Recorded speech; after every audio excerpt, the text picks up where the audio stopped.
नमस्कार, legal reporter में आपका स्वागत है। मैं हूं विप्लव अवस्थी। रिया चक्रवर्ती के मामले में गिरफ्तारी के बाद हर जगह इस बात का शोर है कि क्या रिया असली में गुनाहगार थी। यह मामला शुरू हुआ था सुशांत सिंह की रहस्यमयी मौत से। सुप्रीम कोर्ट ने सीबीआई का आदेश दिया। सीबीआई के आदेश के साथ ही इसमें ईडी आ गई, जिसने कहा कि 15 करोड़ रुपए निकाले गए हैं। रिया चक्रवर्ती पे तमाम तरह के आरोप लगाए गए और इस बीच मीडिया लगातार रिया चक्रवर्ती के इर्द गिर्द घूमती रही। इस मामले में कई लोगों की गिरफ्तारी हुई और 3 सेंट्रल एजेंसी लगी हैं। फिलहाल जो नारकोटिक्स कंट्रोल ब्यूरो है उसने रिया चक्रवर्ती की गिरफ्तारी की है और फिलहाल वो 14 दिन की जुडिशियल रिमांड में भेजी गई है। तमाम तथ्यों के साथ आज हम बात करने जा रहे हैं। हमारे साथ सीनियर एडवोकेट विकास गुप्ता जी बने हुए हैं। विकास जी लगभग 100 से ज्यादा बड़े मामले एनडीपीएस के कर चुके हैं।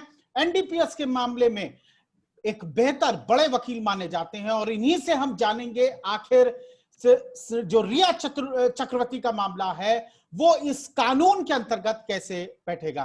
तो आपका स्वागत है गुप्ता जी।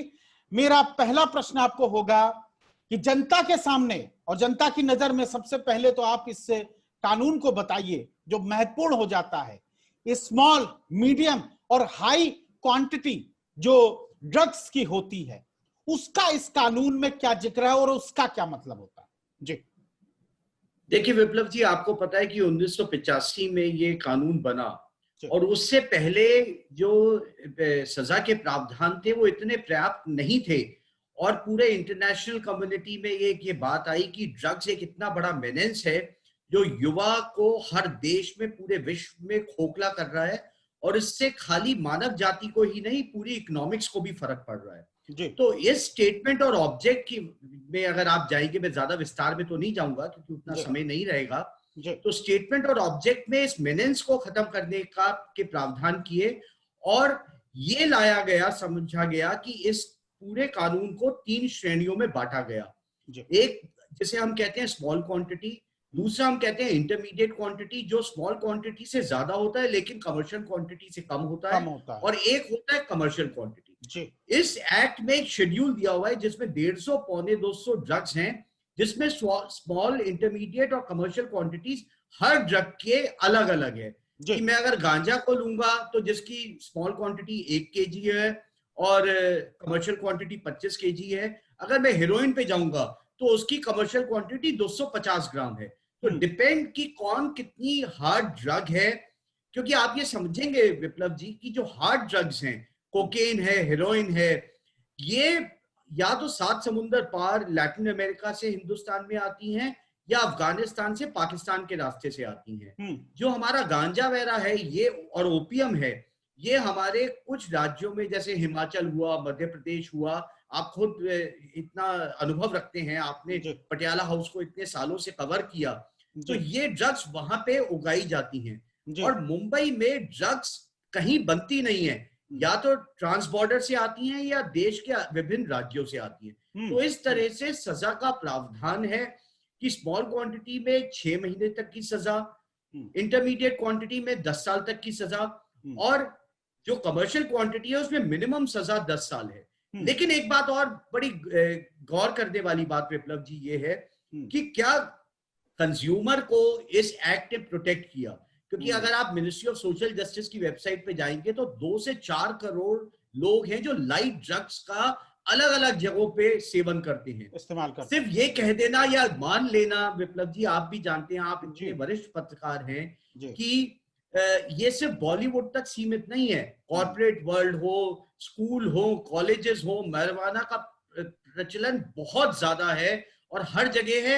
और अगर आप बुरा ना माने तो ये मीडिया में भी है, आप अगर इसे स्वीकार करें, मतलब बिल्कुल। तो कंज्यूमर को प्रोटेक्ट करते हुए इस एक्ट में कंज्यूमर को जो सजा होती है वो 6 महीना या फाइन या बोथ। मैंने पिछले इतने सालों के अनुभव में कभी भी किसी कंज्यूमर को जेल जाते हुए नहीं देखा, क्योंकि कोर्ट का और इन्वेस्टिगेटिंग एजेंसीज का जो धैर्य होता है वो बड़े ड्रग डीलर्स को, कंड्यूट्स को पकड़ना है जो लार्ज क्वांटिटीज देश में स्मगल करके लेके आती है। अगर स्मॉल क्वांटिटीज में कोर्ट अमूमन इनको फाइन पे छोड़ देता है। ये तो एक जनरल परसेप्शन हो गया एनडीपीएस के अंतर्गत, जैसा आपने मैं शुद्ध हिंदी में उसे गांजा ही कहूंगा, क्योंकि गांजा के का ही बड़ा आरोप उन पर लगा है। अब रिया चक्रवर्ती के मैटर पे हम आते हैं। एनसीबी ने अरेस्ट किया, एनसीबी ने आरोप लगाया और यह भी आरोप लगाया कि आप कंज्यूम तो करते ही हैं, उसका आपका एक सिंडिकेट भी है, उस सिंडिकेट के साथ आप मिले हुए हैं, उस सिंडिकेट के लिए काम करते हैं, ये एनसीबी का आरोप है। मुझे पहले तो ये बताइए, कंजम्पशन और ट्रेड, यानी कि ये जो आरोप लगाया कि आप सिंडिकेट के साथ हैं, इसके बीच का डिफरेंस क्या होता है कानूनी, जरा वो मुझे पहले समझाइए। देखिए विप्लव जी, रिमांड एप्लीकेशन की पूरी कॉपी मेरे पास नहीं है जी। लेकिन रिमांड एप्लीकेशन के एक्सर्प्ट्स मैंने कल बहुत चैनल्स पे था, लीडिंग चैनल्स पे, वहां पे देखा जी। आरोप ये लगाया गया है कि जी सैमुअल मिरांडा, दिपेश, रिया चक्रवर्ती और शौविक एक सिंडिकेट के पार्ट हैं, और उसी पैराग्राफ में लिखा है कि वो ये marijuana जिसे आप गांजा कह रहे हैं, इसको प्रिक्योर करते थे सुशांत के लिए। आप मुझे बताइए कि अगर कोई 4 लोग घर में किसी एक व्यक्ति के लिए प्रिक्योर कर रहे हैं, आपका इतना लंबा अनुभव एनडीपीएस पे है, क्या ये सिंडिकेट या कार्टेल की तरफ इशारा करता है? देखिए, और इंपॉर्टेंट विकास जी, इंपॉर्टेंट ये है कि रिकवरी क्या हुई है। रिकवरी तो सिर्फ 57 ग्राम की अगर मैं कॉन्स्पिरेसी में लूंगा, और 1 किलो तक कमर्शियल स्मॉल क्वांटिटी है। मैं एक महत्वपूर्ण बात मैं ये कहना चाहता था, कुछ पत्रकार या एनसीबी इसे सिंडिकेट या कार्टेल माने और 27A की धारा में रिमांड मांगे, लेकिन कानून इसकी अनुमति नहीं देता, कानून एनसीबी से नहीं चलता।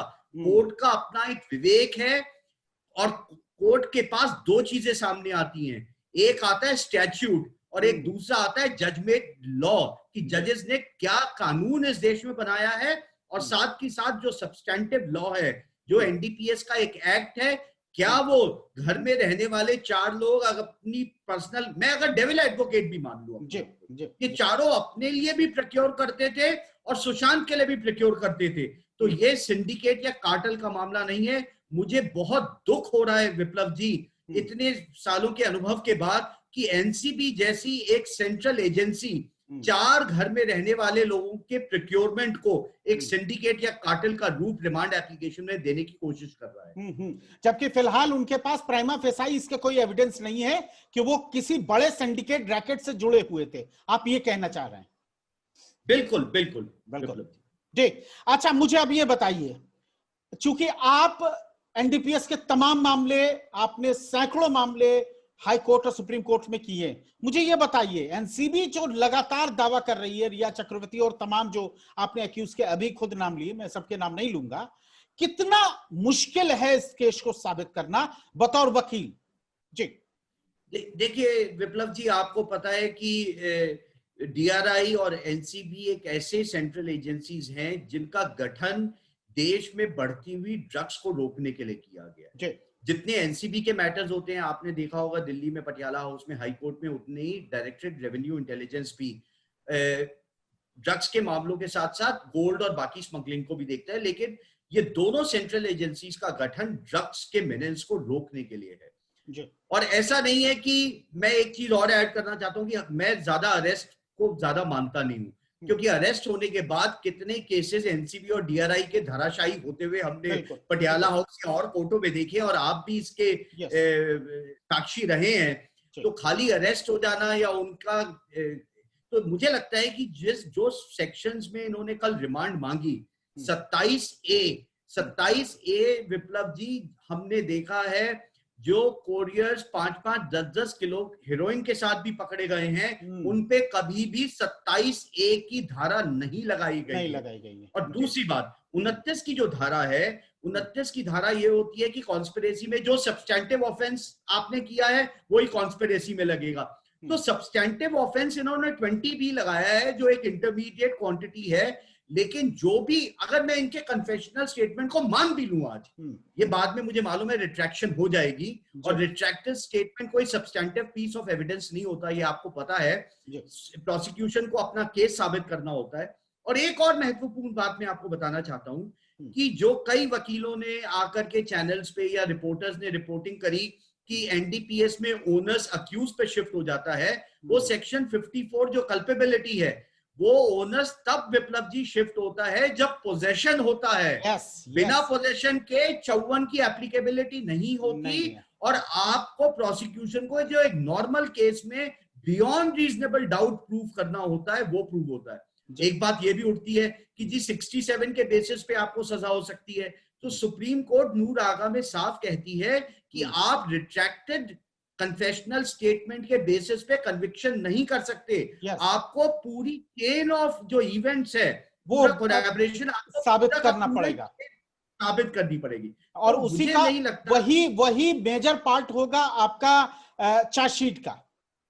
एग्जैक्टली तो मुझे 27A में काफी अचंभित रहा जब 27A, मुझे आशा भी नहीं थी कि ये 27A लगाएंगे। मुझे लगा कि 27 जो पर्सनल कंजम्पशन है, 20B जो आप ड्रग पोजेस और ट्रांसपोर्ट और सेल करते हैं, या 29 कि आपने कॉन्स्पिरेसी करी, 27A को लेकर के मुझे बड़ी आश्चर्य में हुआ। और मुझे लगा कि एक इतनी बड़ी इंटेलिजेंस एजेंसी एक लड़की युवती जो आप अपने बॉयफ्रेंड के लिए, जो एक लिव इन पार्टनर के लिए कोई चीज प्रिक्योर कर भी रही है, अगर एजेंसी उतनी लंबे पे जा रही है, एक कहावत है अंग्रेजी में, you show me the man I will find the crime. आप इंसान दिखाइए, मैं उसको ढूंढ लूंगा कि उसने क्या क्राइम किया। मुझे लगता है कहीं ना कहीं एजेंसी रिमांड एप्लीकेशन कल सीएमएम की कोर्ट में गई है। मुझे लगता है जब आज एनडीपीएस की कोर्ट में आएगी या तो उनका विवेचन, उनके पास एक बहुत लंबा एक्सपीरियंस होता है और वो इस केस को डिस्टिंग्विश कर पाएंगे कि ये स्मॉल क्वांटिटी का केस है, ना कि फाइनेंसिंग ऑफ इलिसिट ट्रैफिकिंग का। अच्छा चलिए, अगर मान भी लिया जाए गुप्ता जी, मान भी लिया जाए कि रिया चक्रवर्ती गांजा कंज्यूम करती थी, रिया चक्रवर्ती उस गांजे की सप्लाई सुशांत को देती थी और सुशांत कंज्यूम करते थे। क्योंकि अब सुशांत इस दुनिया में नहीं है, अगर होते तो मैं जहां तक कानूनी रूप से मानता हूं वो भी इस मामले में अक्यूज्ड होते, जैसा कि एनसीबी का केस बनाया। अब अगर एनसीबी इसको प्रूव भी कर देती है अदालत के सामने कि ये एक इलीगल जो गांजा लिया करती थी, तब की क्या स्थिति होगी, कानूनी स्थिति क्या होगी? विप्लव जी, तब भी 6 महीने तक की सजा है, या फाइन है, या बोथ है। अमूमन कोर्ट स्मॉल क्वांटिटी पे नहीं जाती। अगर आप जिस तरह से कल पूरी चर्चा चली, अगर आप 2 करोड़ 5 करोड़ युवाओं की जो सोशलाइट सर्कल में आते हैं, फैशन में, मीडिया में, ग्लैमर वर्ल्ड में, फिल्म इंडस्ट्री में, स्पोर्ट्स में, अगर आप उनकी सबकी चैट्स खंगालेंगे पिछले 5 साल की, तो आपके सामने 2 करोड़ आरोपी आ जाएंगे। बिल्कुल बिल्कुल, जो कंज्यूम जो कंज्यूम करते हैं स्मॉल क्वांटिटी। और कोर्ट का और इन्वेस्टिगेटिंग एजेंसी का स्मॉल क्वांटिटी पे बिल्कुल भी उनका फोकस नहीं रहता। उनका फोकस रहता है जो ड्रग पेडलिंग और ड्रग किंगपिन्स हैं उनको रोकने का। मुझे तो समझ नहीं आ रहा कि एनसीबी स्मॉल क्वांटिटी में आ भी कैसे गई।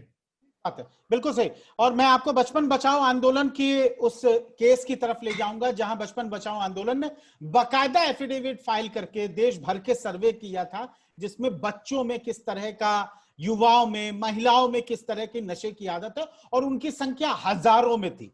इसके साथ ही आप मुझे थोड़ा सा ये बताइए विराग साहब, आप माफ कीजिएगा विकास गुप्ता जी, आप लगातार चूंकि केस को बहुत क्लोजली मॉनिटर कर रहे हैं, आप देख रहे हैं, और तमाम मीडिया के पार्ट भी हैं, आप चैनल्स में भी बैठते हैं।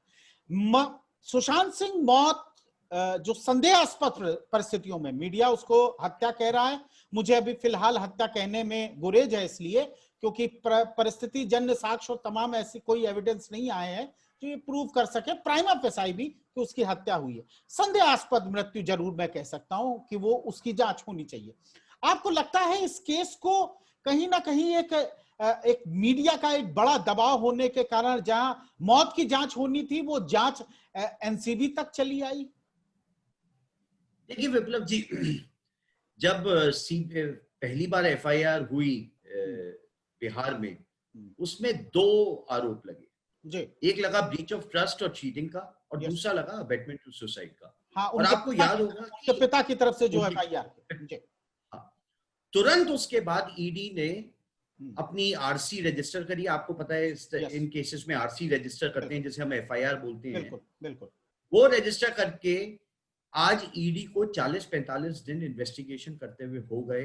15 करोड़ का सुराग ईडी को कहीं नहीं लगा। जी। आपने इतने फाइनेंशियल स्कैम्स विप्लव जी कवर करे हैं जी। मनी ट्रेल एक ऐसी चीज है जिसे छुपाया नहीं जा सकता, नहीं छुपाया जा सकता। तो 15 करोड़ की तो ये बात रही। और सीबीआई अभी इतने दिनों से इन्वेस्टिगेट कर रही है और सीबीआई के सामने 2 प्रश्न, महत्वपूर्ण प्रश्न आए, क्या ये हत्या है या आत्महत्या है। तो सीबीआई इस निष्कर्ष पे नहीं पहुंच पा रही है, क्योंकि अगर ये हत्या नहीं है और आत्महत्या है तो उनको फिर 2 इन्वेस्टिगेशन करनी पड़ेगी कि क्या ये आत्महत्या सुशांत ने खुद करी या बेटवेंट टू सुसाइड है। तो जहां तक सीबीआई और ईडी का सवाल है, जो दोनों मुख्य बिंदु प्रश्न चिन्ह लगे थे इस इन्वेस्टिगेशन पे, उसमें ज्यादा हेडवे नहीं हो पाया। ईडी ने जो चैट्स रिकवर करी, मुझे बहुत ही दुख से ये कहना पड़ता है, उन्होंने सिलेक्ट मीडिया को ये चैट्स लीक करी। उन्हें ऐसा नहीं करना चाहिए था।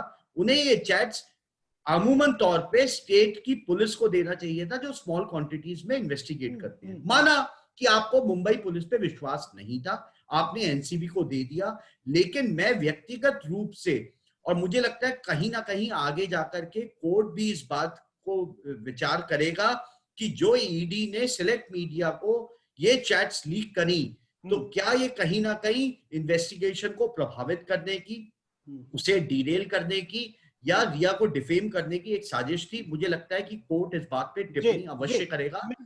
मैं भी करीब 15 साल से कोर्ट अदालतें कवर कर रहा हूं, 10 साल से तो सुप्रीम कोर्ट कवर कर रहा हूं। इतना बढ़िया प्रेस ब्रीफिंग जो एनसीबी अभी कर रही है, इतना तो सुप्रीम कोर्ट में जब एफिडेविट दाखिल करती है एजेंसी तब भी नहीं करती है। आपको लगता है, आपने भी इतने केसेस कवर किए हैं, इतने केसेस देखे हैं, एनसीबी के देखे हैं, डीआरआई के देखे हैं, क्या आपको लगता है जिस तरह एनसीबी ब्रीफिंग कर रहा है, इन्वेस्टिगेशन अपनी लगातार जो इन्वेस्टिगेशन कर रहा है उसकी मीडिया को ब्रीफ कर देता है, आपको नहीं लगता ये कंप्लीट मीडिया ट्रायल हो रहा है और एजेंसियां उसके साथ दे रही हैं? जी ब्रीफिंग करने पे मुझे कोई आपत्ति नहीं है जी, लेकिन मुझे एक बड़ी मैं इन्वेस्टिगेशन की बात कर रहा हूं, जो इन्वेस्टिगेशन के पहलू है, क्या वो मीडिया के साथ सजा करना चाहिए? नहीं, बिल्कुल नहीं। और एक बड़ी महत्वपूर्ण बात विप्लव जी, पहले दिन एक बड़े सीनियर एनसीबी के ऑफिसर आए और उन्होंने मीडिया को थैंक यू बोला, धन्यवाद दिया कि आपकी वजह से हम इन्वेस्टिगेट कर रहे हैं। बड़ा भारी प्रश्न चिन्ह है एनसीबी और ऐसी सेंट्रल एजेंसीज के ऊपर। क्या आपको एज एनसीबी क्या मालूम नहीं कि ड्रग्स मुंबई में या मुंबई में बॉलीवुड में प्रचलन है? आप जैसे वरिष्ठ पत्रकारों को विप्लव जी सवाल करना चाहिए कि 1 नहीं, 2 नहीं, 5 नहीं, आप एनसीबी 20 साल की अपनी रिपोर्ट कार्ड दिखाइए कि आपने मुंबई में या बॉलीवुड में बढ़ते हुए ड्रग एंगल की इन्वेस्टिगेशन में आज तक क्या किया है। अब आकर के मीडिया को थैंक यू कर रहे हैं। आप जैसी एजेंसी की तो खुद क्योंकि ये एजेंसी इंटेलिजेंस इनपुट पे काम करती हैं, ये नाके लगा करके किसी को नहीं रोकती। डीआरआई और एनसीबी के पास कोई 1 लाख पुलिस फोर्स नहीं है दिल्ली की तरह कि वो हर नाके पे खड़े हो जाएंगे लोगों को रोकने के लिए। उनका सारा का सारा इन्वेस्टिगेशन इंटेलिजेंस इनपुट पे होता है।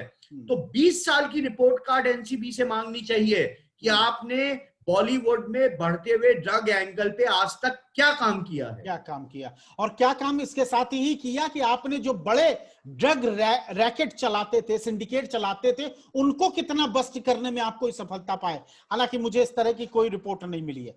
अब मेरा गुप्ता जी आपसे, विकास गुप्ता जी, अंतिम प्रश्न होगा, क्या ये केस सीधे तौर पर आप मुझे बताइएगा राहुल महाजन के केस की तरह एक तरह से रसातल में जाता हुआ दिख रहा? देखिए, मैं इसको राहुल महाजन के केस की से नहीं तुलना करूंगा, क्योंकि इसमें सीबीआई और ईडी भी अपना शामिल हैं। लेकिन जहां तक एनसीबी का मैटर है, क्योंकि ये एक पैरेलल इन्वेस्टिगेशन है, एक अलग एफआईआर एनसीबी ने रजिस्टर करी है जिसके तहत वो बॉलीवुड में एक बड़े कातिल को ढूंढ रहे हैं। जहां तक ये 3 जो लोग गिरफ्तार हुए हैं और रिया गिरफ्तार हुई है, ये मात्र स्मॉल क्वांटिटी का ऑफेंस है। आप रख लीजिए 2 दिन 4 दिन जेल में रख और खुशी मना लीजिए कि आपने अरेस्ट फॉर रिया का हैशटैग मीडिया ने चला दिया, तो मुझे लगता है एक टेम्परेरी रिप्राइव, एक टेम्परेरी खुशी मिल सकती है, लेकिन इससे ज्यादा एनसीबी के केस में कोई दम नहीं है। लेकिन सीबीआई और ईडी आने वाले वक्त में उन्हें खुलासा करना चाहिए, ईमानदारी से, पारदर्शिता से इन्वेस्टिगेशन करनी चाहिए, मीडिया के दबाव में या एक पब्लिक परसेप्शन या ओपिनियन के हिसाब से नहीं करना चाहिए। आप सोचिए विप्लव जी कि रिया चक्रवर्ती भी एक आम लड़की की तरह है। आज जिस तरह से उसको हार्म किया जा रहा है, जिस तरह से उसको बैशिंग करी है मीडिया ने, मुझे लगता है कि अगर कोई कमजोर लड़की होती तो उसका नतीजा ही कुछ और होता। तो वो जो प्रिंसिपल था कि जब तक कोई व्यक्ति सिद्ध ना हो जाए उसका अपराध, तब तक वो निर्दोष मानेगा, कम से कम रिया चक्रवर्ती के मामले में उसकी धज्जियां उड़ाई गई। विकास जी, ये कहना चाहते हैं आप? बिल्कुल बिल्कुल बिल्कुल बिल्कुल यही कहना। जी जी, बहुत बहुत शुक्रिया विकास जी आपसे बात करने से। रिया चक्रवर्ती का केस अपने आप में एक लैंडमार्क केस बनने वाला है। कैसे संस्थाओं ने अपने कामों को मीडिया प्रेशर के द्वारा नहीं करा, ना करने के साथ ही अपनी जो लिमिटेशन को तोड़ा, और एक मीडिया प्रेशर जो कानूनी एक प्रक्रिया है उस पर कैसे हावी होता है, ये अपने आप में एक लैंडमार्क केस बनने जा रहा है। तो फिलहाल विकास गुप्ता जी, आपका बहुत बहुत शुक्रिया। इस कार्यक्रम में फिलहाल इतना ही, धन्यवाद, नमस्कार। सत्य हिंदी के और वीडियोस को देखने के लिए हमारे YouTube चैनल को सब्सक्राइब करें और सीधे नोटिफिकेशन पाने के लिए बेल आइकन दबाएं।